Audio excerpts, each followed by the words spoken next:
네, 회계정보 시스템 운용 7주차 2교시 수업 시작하겠습니다. 자, 이번 교시에는 요 41번에 해당되는 문제를 좀 풀어보고자 합니다. 날짜는 7월 11일이고요. 읽어보면 당사는 역시나 카톨릭을 말합니다. 우리가 지금 예제에서 카톨릭이라는 회사를 가지고 하고 있으니까 시설 장치를 구입하기 위하여 사채를 발행하기로 하였다 라고 했습니다. 여기까지 읽고 생각해 볼게요. 지금 무슨 상황이지? 아마도 최대한 여러분들 입장에서 생각해 본다고 하면 일단 사채라는 거에 정확한 의미를 모를 가능성이 좀 있고, 그 다음에 발행이라는 게 갖는 의미가 뭔지 모를 가능성이 조금 있을 것 같아요. 그래서 여기까지는 이해할 것 같아요. 아, 이 회사가 시설 장치, 뭐 뭔지 모르는데 하여튼 뭐 장치가 있나 보죠. 그런 어떤 시설 장치를 구입하는데 그 구입과 관련해서 사치를 발행하기로 했다? 사치를 발행하면 뭐 어떤 일이 발생하길래 어떤 시설 장치를 구입하기 위해서 저걸 하는 거지? 라는 생각이 드셔야 되겠죠? 그러면 사채라는 것부터 먼저 한번 생각을 해볼게요. 우리 뭐 사채라는 단어를 들으면 어떤 생각이 나세요? 약간 긍정적인 플러스에 해당되는 어떤 그런 이미지인가요? 아니면 마이너스에 해당되는 이미지인가요? 사람마다 다 당연히 생각은 다르겠지만, 다양하겠지만, 제가 그냥 추측컨대 사채라는 말은 일반적으로는 엄청나게 플러스에 해당되는 그런 이미지는 아닐 가능성이 높을 것 같아요. 약간 사채를 쓰면 안 된다. 보통 사용하면 안 된다. 라고 얘기가 많이 나오죠. 뭐 사치하면은 네이버에 이걸 치면은 연관 검색어가 뭐가 나올까요?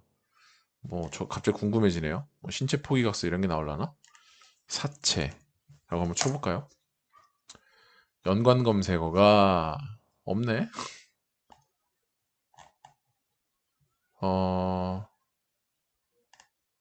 예, 얘는 왜 연관 검색어가 안 나오죠? 예, 아무튼 안 나오네요. 안 나오는데 그냥 사체 연관 검색어라고 치면 음, 역시 별 내용이 없습니다. 근데 사채라는 건 크게 보면 진짜 회사가 발행하는 회사채가 있고요. 그 다음에 뭐 어디 명동에 있는 무슨 뭐 예, 그 자금 시장에 가서 받는 그런 또 사채도 있습니다. 근데 여기서 말하는 사채는 회사가 약속을 하는 채권이에요. 어떤 약속이냐? 자, 우리 회사가 요런 종이 증서 하나를 발행, 하나를 써줄게. 그 종이 증서 써주는 거를 발행이라고 합니다. 발행.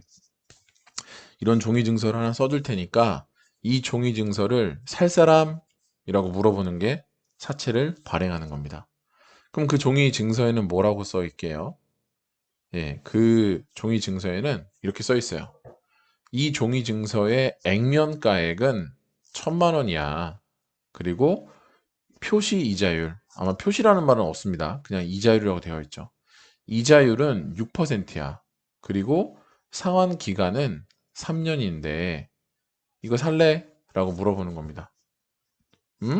무슨 소리야? 내가 발행하고자 하는, 내가 써주고자 하는 그 종이에는 이 종이는 액면가액이 1,000만 원짜리고 그 다음에 표시이자는 6%니까 1,000만 원에 6% 하면 얼마죠? 60만 원이죠. 그죠? 그 다음에 이자율이라는 거는 기본적으로 1년을 가정한 연 이자율을 기본 값으로 갖고 있기 때문에 그 60만 원이라는 돈을 1년이 지날 때마다 받을 수 있는 권리가 있다라는 뜻이에요. 즉, 이 사채를 만약에 네가 사면 내가 상환 기간이 3년이니까 3년 후에 액면가액 1,000만 원이라고 쓰여져 있는 돈을 너한테 줄 거고 되돌려 줄 거고 그리고 1년이 지날 때마다 이자율을 6%라고 했으니 1,000만 원에 6%에 해당되는 금액 60만 원만큼을 매 1년마다 3년 3번에 걸쳐서 너한테 줄게. 자, 이런 증서야. 내가 약속해준 이런 증서야. 이게 사채인데, 이거 나한테 살 사람? 이거 왜 이런 행위를 하겠어요, 회사는? 아, 시설 장치를 구입해야 되는데 돈이 없잖아요. 당장. 아, 물론 돈이 있을 수도 있죠. 그건 회사의 사정은 모르겠으나, 어쨌든 회사는, 야, 저 시설 장치를 구입하는데 필요한 돈은 우리 회사가 3년 뒤에 돈을 갚기로 하고, 사채를 사주는 사람들한테 돈을 받아서 그걸로 구입하자. 이렇게 의사결정을 한 상태인 거죠. 그죠? 그런 상태라는 걸 다 이해를 좀 하시고, 그럼 우리는 도대체 이거와 관련해서 어떤 분개를 해야 되느냐, 거기에 초점을 맞춰야 되겠죠? 그죠? 그러면 여기서 이제 딱 봤을 때 제일 중요한 게 뭐냐면, 액면가액 1,000만 원이라는 명시적인 어떤 숫자가 나오기는 했는데, 그렇다면 과연 이 우리가 발행한 사채, 그죠? 이 사채를 발행하면 사람들이 이걸 얼마에 사겠냐, 이게 중요한 거예요. 자, 여러분들이 사채를 구입하고자 하는 사람이라고 생각해 봅시다. 이 회사가 3년 뒤에 1,000만 원 주고, 그 다음에 그 3년이 될 때까지 매 1년마다 60만 원 주겠다라고 약속한 증서를 얼마 주고 사시겠습니까? 여러분이라면.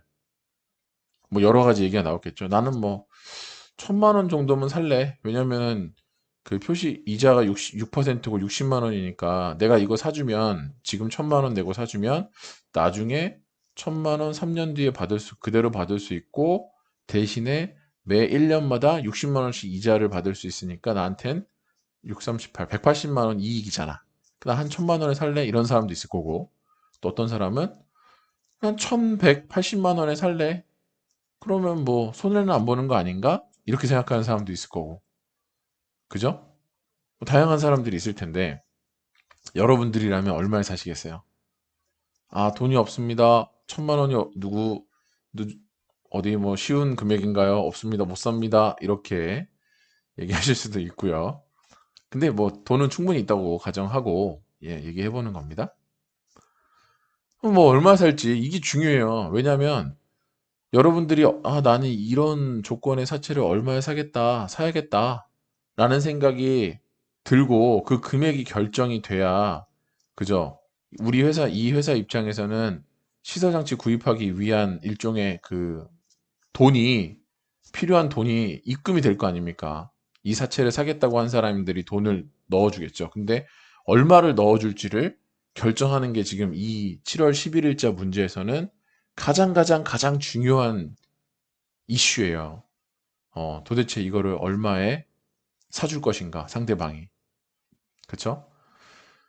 그러면 그 금액을 구하면 되는데, 그 금액을 사채의 발행가액이라는 명칭을 씁니다. 그 명칭을 사채의 발행가액이라고 해요. 그리고 답부터 말씀드리면 답답할 수 있으니까 제가 답부터 말씀드릴게요. 예, 사채의 요거를 우리는 알아야 된다. 발행가액. 이게 곧 우리가 생각했을 때 이 회사가 아니고 사채를 구입하는 사람 입장이라면 구입가액이죠. 얘를 구하는 방법은 정해져 있어요. 그냥 자, 아무 생각하지 말고 한번 해볼게요. 이거 어떻게 구하는데요? 일단 액면가 있었죠. 액면가액. 여기에다가 뭘 곱해요? 액면가액에 현가계수라는 걸 곱합니다. 그리고 더합니다. 뭐를? 이자 되셨어요? 예, 이자 곱하기 연금의 현가계수라는 걸 곱합니다. 근데 이 이자는 다시 써보면 어떻게 나올 수 있죠? 예, 액면 가액에 곱하기 표시 이자율이라는 걸로 이렇게 해주면 요 두 개를 곱하면 이자가 나오겠죠. 자, 이렇게 해서 헷갈리니까 뭐 당연히 사칙 연산에 의하면 가로를 할 필요는 없습니다만 가로를 한번 해보죠. 네, 이 두 개의 값을 더하면 얘가 바로 뭐가 된다? 그 사채의 발행가액이 됩니다. 즉 여러분들이 이 발행가액 이 정도면은 이런 증서 3년 뒤에 1,000만 원 주기로 약속하고 3년이 될 때까지 매 1년 말마다 3번에 걸쳐 60만 원씩 주기로 약속한 이런 현금 흐름에 대해서 나는 지금 당장 이 금액을 너한테 주고 살 의향이 있어 라는 기준 금액이 되는 겁니다. 그게 발행가액이에요. 이름이. 자, 그러면은 이거 어떻게 하나 해볼게요. 문제에서 보면 여기 바로 제가 굳이 갈 필요가 없네. 여기 있네요. 액면가액은 1000만 원이라고 여기서 정해줬죠. 그럼 여기 1000만 원 씁니다. 그 다음에 현가계수는 여기 보면 문제에 현가계수 이렇게 되어 있죠. 여기 현가계수 그 다음에 연금의 현가계수 이렇게 되어 있죠. 현가계수는 0.7938로 되어 있네요. 예, 현가계수는 0.7938 됐고 다시 액면가액은 1000만 원 표시이자율은 6%라고 했습니다. 6%보다는 곱할 때는 0.06 같은 거죠. 그리고 연금의 현가계수는 여기 연금의 현가계수 2.5771 이렇게 되어 있네요. 연금의 현가계수 2.5771 이거를 곱해서 는 해주면 돼요. 그러면 금액이 얼마가 나오냐 계산해보면 예, 여기도 제가 5771이라고 붙일게요. 이렇게 계산해보면 금액이 9484260원이 나와요. 즉, 지금 현재 나는 948만 4,260원 정도를 회사 입장에서는 사채를 발행해서 이 사채를 사주는 상대방한테 실제로 받을 수 있는 돈이 이건 거예요. 아시겠어요? 예, 실제로 받을 수 있는 돈이. 상대방도 우리 회사한테 나중에 3년 뒤에 1000만 원 주고 매 1년마다 60만 원씩 주기로 약속한 이 증서를 저 돈 주고 948만 4천 얼마를 주고 살겠다는 뜻입니다. 이해되셨어요? 이게 발행가액입니다. 자, 이게 구하는 게 제일 중요한데 여기 구하는 방법 어떻게 구한다? 예, 액면가액 곱하기 현가계수 그 다음에 액면가액 곱하기 표시이자율 곱하기 연금의 현가계수 이렇게 하면 된다. 이해되셨죠? 이거는 기억을 하셔야 돼요, 그냥. 그런데 왜 그러면 이렇게 될 수밖에 없는지, 이런 식이 왜 나올 수밖에 없는지를 이제 시간의 현재 가치라는 개념을 통해서 이해를 좀 하면 더 좋은데 보통 이해를 잘 못합니다. 그럼에도 불구하고 저는 설명을 할 거예요. 설명을 할 거니까 좀 들어주세요. 네. 자, 여기서 보면 지금 우리 액면가액 1000만 원이라는 자료 썼죠. 네. 이 자료 활용했고 그 다음에 표시이자율 6%라는 자료도 활용했습니다. 그죠? 그 다음에 상환기간 3년이라는 것도 쓴 것 같아요, 느낌이. 그 다음에 이 자료도 썼고 연금의 현가계수라는 자료도 썼어. 근데 하나 써먹지 않은 게 있어요. 뭐죠? 유효이자율 8%라는 이 데이터를 써먹지 않았죠. 그죠? 얘가 뭔가 키가 되지 않을까요? 그죠? 얘가 키가 될 수도 있어요. 얘를 이제 써먹을 건데 얘가 갖는 의미에 대해서 생각을 해보도록 하겠습니다. 여러분들 뭐 이런 얘기 많이 하죠. 지금 짜장면이 얼마냐? 지금 짜장면 뭐 한 7,000원 뭐 정도 합니다. 근데 20년 전에 짜장면은 얼마였냐? 맨날 이런 얘기 너무 좀 지겨운데 어쨌든 20년 전에 짜장면은 분명히 7,000원 아니었습니다. 그죠? 뭐 2,000원일 수도 있고 3,000원이었을 수도 있는데 어쨌든 동일한 똑같진 않더라도 하여튼 짜장면 한 그릇 먹는데 지금은 7,000원이라는 돈을 내야 되지만 20년 전에는 3,000원이라는 돈만 내도 먹을 수 있었다라고 가정을 하면 그죠? 그 3,000원과 지금의 7,000원 이 두 개는 어떻게 보면 시간 20년이라는 시간 차이를 생각해 보면 같은 가치다라고 생각할 수 있지 않습니까? 여기서 이제 시간의 현재 가치라는 뜻이 나오는 거죠. 그러니까 무슨 소리냐? 지금 이 사채를 사고자 하는 사람 입장에서 이렇게 생각해 보니까 이런 생각이 들지 않겠어요? 3년 뒤에 지금이 아니라 3년 뒤에 1,000만 원을 그죠? 1,000만 원을 얘가 준다고 약속했는데 그럼 지금 1,000만 원 있는 거랑 3년 후에 1,000만 원 있는 거랑 똑같은 숫자로는 1,000이지만 이게 가치가 똑같을까? 라는 생각을 조금만 이제 똘똘한 친구라면 해볼 수도 있어요. 왜? 짜장면의 예에서 볼 수 있듯이 예를 들어 지금은 1,000만 원 가지고 있으면 뭐, A 자동차 하나를 살 수 있었는데 물가라는 거는 원래 약간씩 조금씩 오르니까 3년 뒤에 똑같이 1,000만 원 가지고 이 A 자동차를 살려면 한 50만 원이 더 필요할 수도 있겠다. 1,050만 원이 될 수도 있겠다. 이런 생각을 하는 게 일반적이죠. 즉 시점에 따라서 동일한 금액, 동일한 금액이 가치가 갖는 게 다 다르다는 거죠. 그러면 이제 이 사람 입장에서 이런 생각을 해봐야 되겠죠.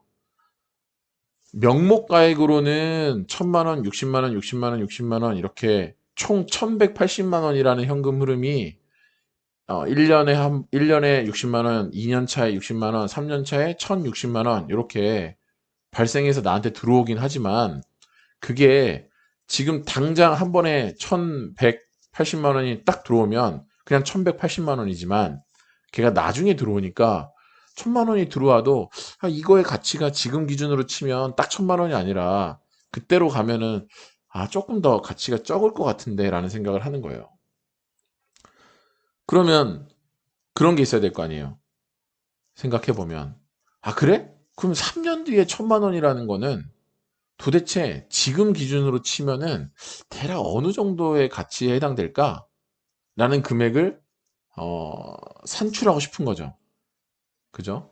그런데 이걸 산출하려고 하면 어떤 내용이 있어야 되냐면 야, 매 1년마다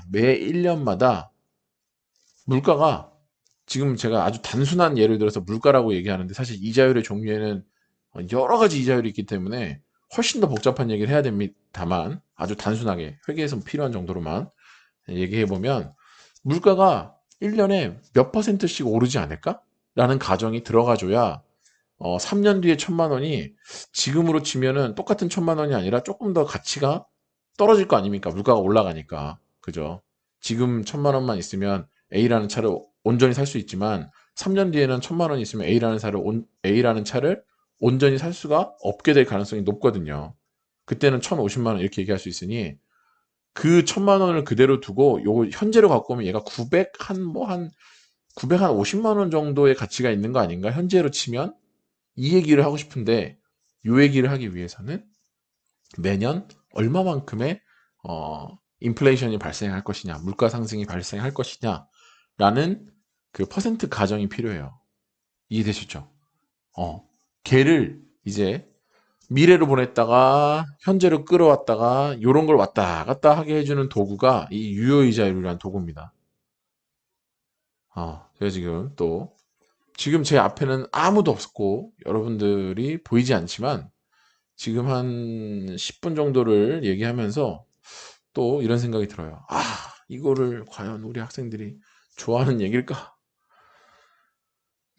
그래도 저는 뭐 해야죠. 밀고 나가야죠. 이건 회계학과라면 어쨌든 피할 수 없는 주제예요.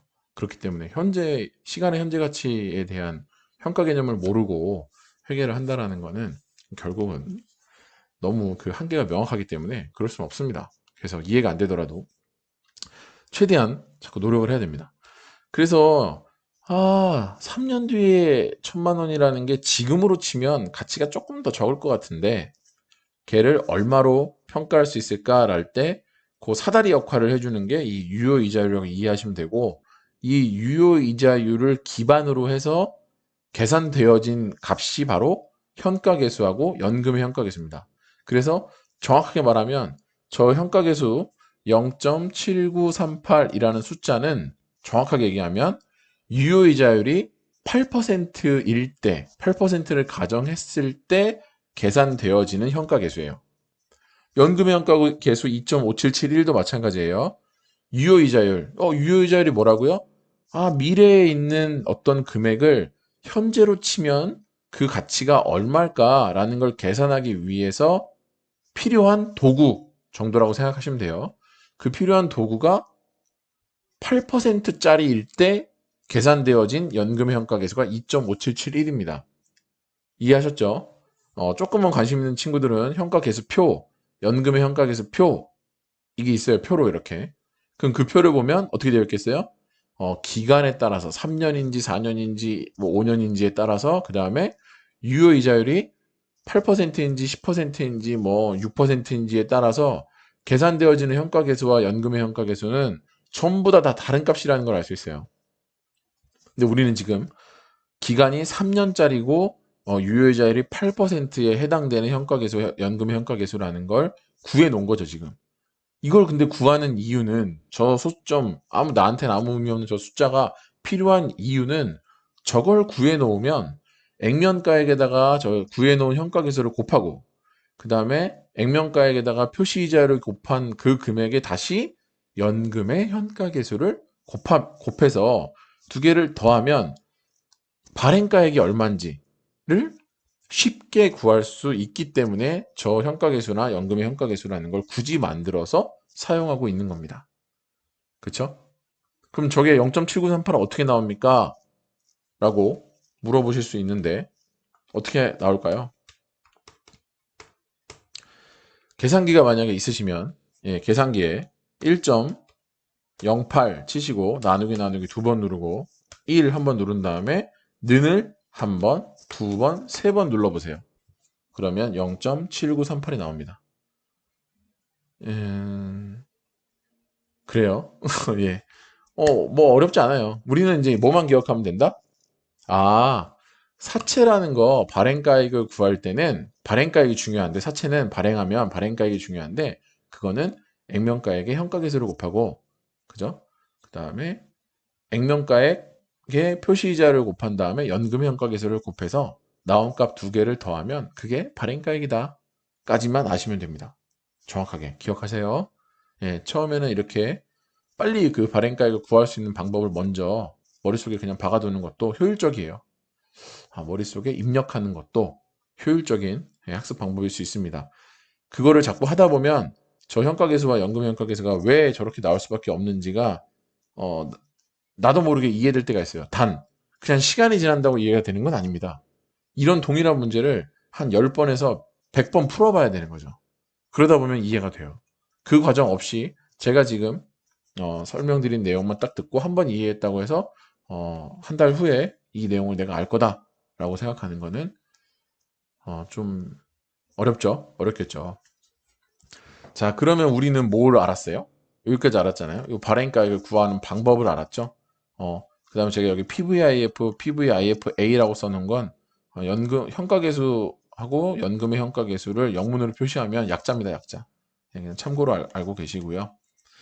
자, 그러면 중요한 거는 요거를 딱 구했는데 이걸 구한 다음에 우리가 이거 회계 처리 어떻게 할 거냐? 계정값은 뭘로 할 거냐?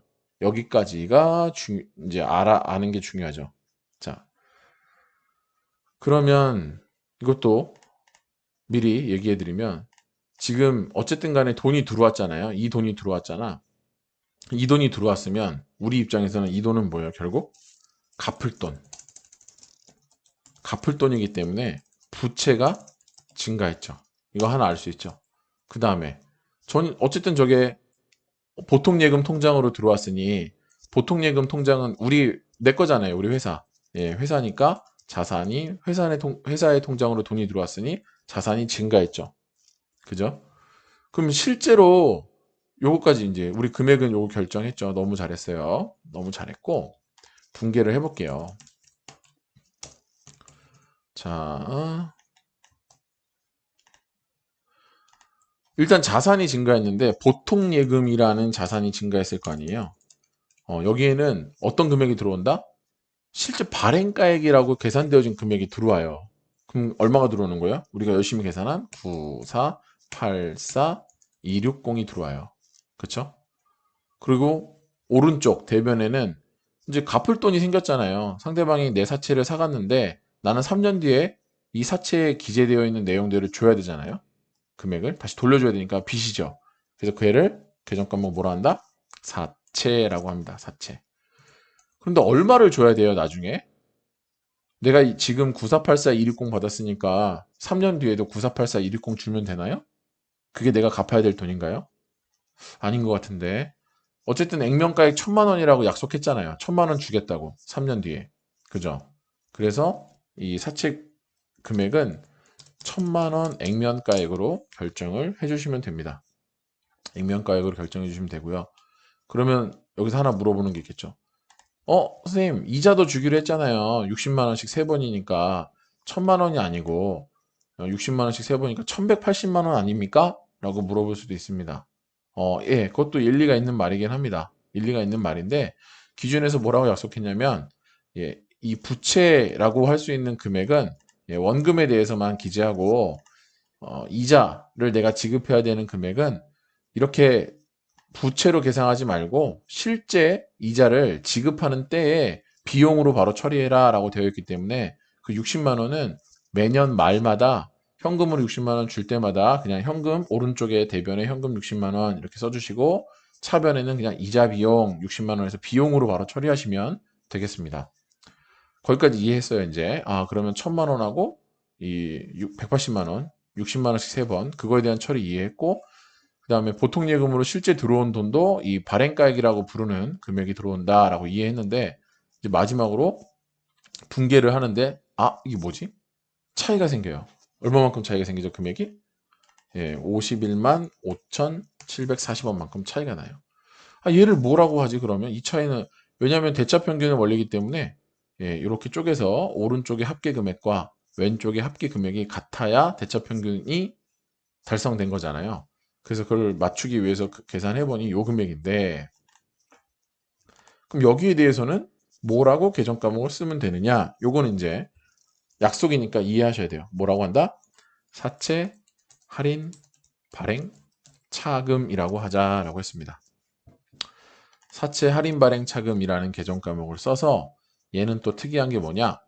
예, 사채의 차감 계정이다 라고 했습니다. 그 무슨 말이다?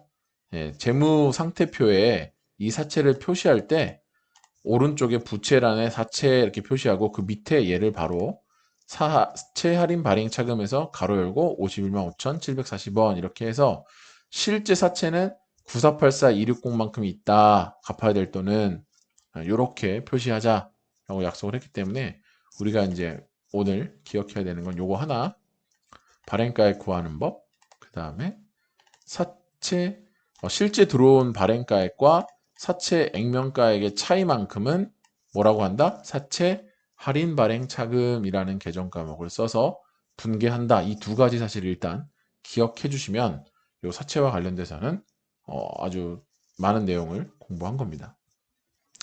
여기까지도 기억하시면 좋겠죠? 네. 그 사채 할인 발행 차금 계정 과목은 사채의 차감 계정이다. 표시할 때 재무상태표에 표시하는 차감하는 형식으로 표시를 한다까지 알고 계시면은 요 내용에 대해서는 정확히 이해하신 거예요.